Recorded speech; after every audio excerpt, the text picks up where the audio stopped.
4 மணிக்கு சம்பவம். இருந்திருக்கேன், போதையில இருந்திருக்கீங்க, உங்களுக்கு தெரியல அப்படிங்கிறாங்க. இதுக்கு என்ன சொல்றீங்க? பேச்சுல ஒரு தடுமாற்றம் இருக்கு, ஒரு தெளிவான ஒரு இது இல்ல.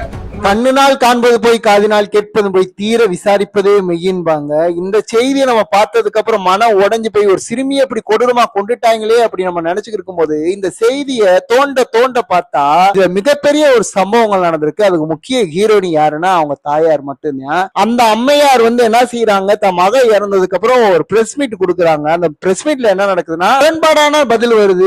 குழந்தைய கடத்தி கொண்ட அந்த கார்த்திக்கு பக்கத்து வீட்டை சேர்ந்தவன். அந்த கார்த்திக்கும் குழந்தையோட அம்மாவுக்கும் ஆல்ரெடி ஏதோ ஒரு கனெக்ஷன் இருந்திருக்கு. ஆல்ரெடி வந்துட்டு போறதா செய்திகள் அக்கம் பக்கத்தினர் சொல்றாங்க. அதையும் நம்ம செய்தியில பாக்குறோம். அது மட்டும் இல்லாம இந்த அம்மாவுக்கு ஆல்ரெடி இன்னொருடைய ஆண் நண்பருடைய தொடர்பு இருந்திருக்கு. அது அவங்க கணவருக்கு தெரிய வர கொஞ்ச நாள் அவங்க பிரிஞ்சு வாழ்றாங்க. அதுக்கப்புறம் அவங்க 2 பேரும் சேர்ந்து வாழ்ந்துகிட்டு இருக்கும் போதுதான் இந்த சம்பவம் நடந்திருக்கு. என்ன ஒரு விஷயம்னா, அந்த குழந்தை சாயந்தரம் 4 மணியை போல 4 to 5 காணா போகும்போது இந்த அம்மா சரியான மது போதையில படுத்து கிடந்திருக்காங்க.